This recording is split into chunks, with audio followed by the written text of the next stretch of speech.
We come now to the fourth visit, where I shall introduce you to your greatest asset, and with this introduction, the master key to success will be within your easy reach. I say this is your greatest asset because it is the fourth of the 17 success principles with which you may tap and draw upon the supreme power which created you and runs this entire universe. The name of this principle is applied faith, and I want you to remember it is not something I am bringing to you, but it is something you already possess, although you may not have made use of it in the past. And now let me tell you what applied faith is and what you can do with it. Applied faith is the mental attitude wherein you may clear your mind of all fears and doubts and direct it to the attainment of whatever you desire in life. In our first visit, I told you that you and I and every person were blessed with the privilege of complete control over but one thing, and that is the exclusive right to take possession of our own minds and direct them to the attainment of whatever we desire in life.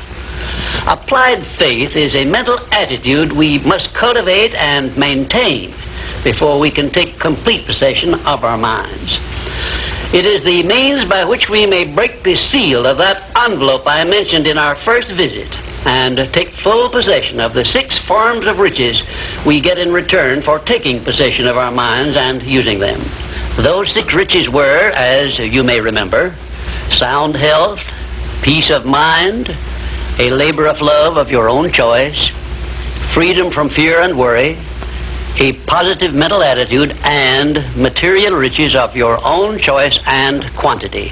We are now, this very moment, standing in front of the gateway which can be opened only with the great master key to success. And I'm giving you the closest clue I have yet mentioned as to how you may take possession of this key. In order that you may condition your mind to embrace and use applied faith, you must understand that there are 2 ways in which you can use faith. You can put it into reverse gear and use it in a negative way by allowing your mind to dwell upon the circumstances and the things you do not want, such as poverty, ill health, failure, defeat.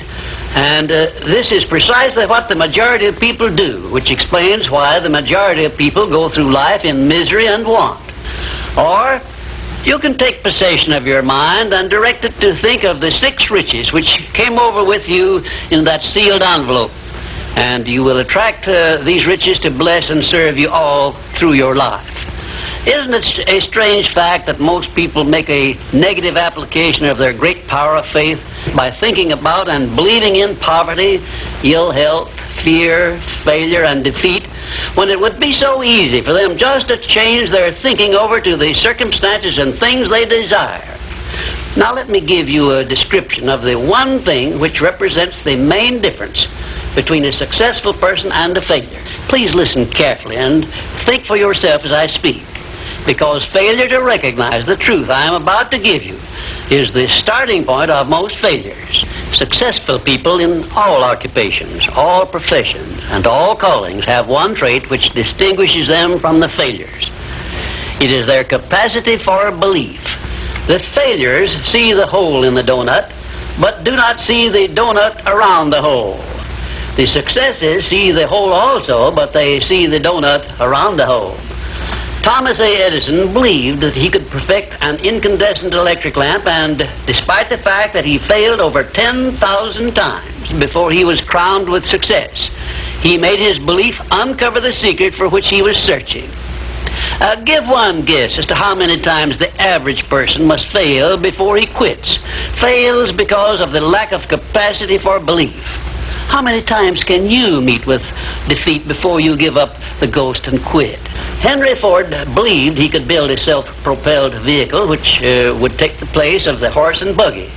And despite the ridicule of relatives and neighbors and the lack of finances, he transmuted his belief into an industrial empire which changed the entire American way of life. Mind you, Ford did this with very little education and no operating capital to begin with. Right here, let me ask you a question which may well change your entire life. You perhaps have an idea or a plan which would be useful to other people, but you have done nothing about it because you lack the self-confidence to give you a start. In other words, you are now where Henry Ford was before he built the first model of his world-famous automobile. Mr. Ford broke through that wall of fear, which may now be holding you back, and put his idea into operation by making use of the mastermind principle I mentioned in our second visit, through an alliance with his wife. Now, the question I wish to ask you is this: why don't you form a mastermind alliance with someone and begin putting your ideas to work for you?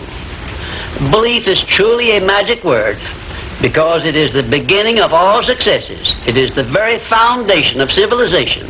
It is the one quality you must develop before you can make use of the great master key to success. To be successful, you must become a person with a great capacity for belief, and the place to start believing is with yourself. You should begin by recognizing that you were born with the privilege of complete control over your own mind. You should also recognize that by the application of the master key to success, which I am passing on to you through these visits, you can take full possession of your mind and make it yield you whatever you demand in life. Observe, I use the word demand, not beg. The Creator never intended for you to beg for anything. If He had, He would not have blessed you with full control over your own mind. If your life is not what you want it to be, you can change it.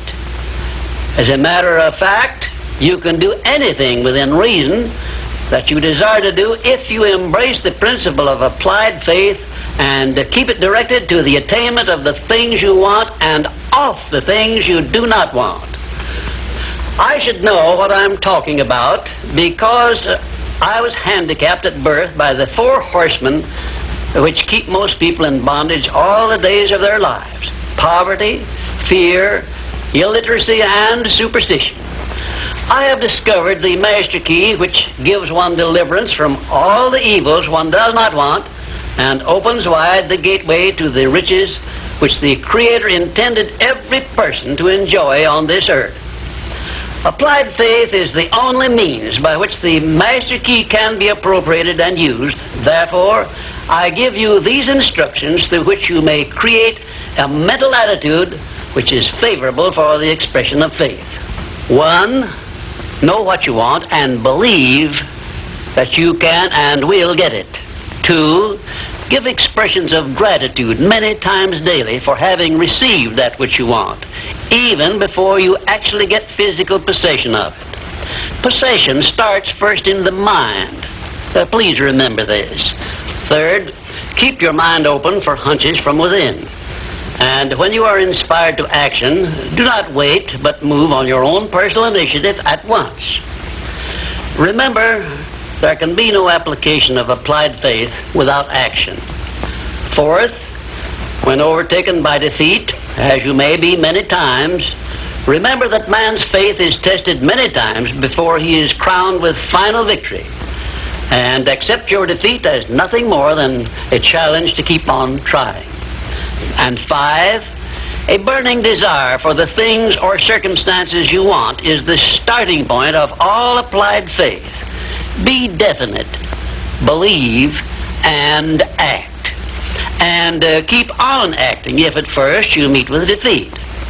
6, when doubt creeps into your mind, remember that whatsoever a man believeth, that shall he also reap.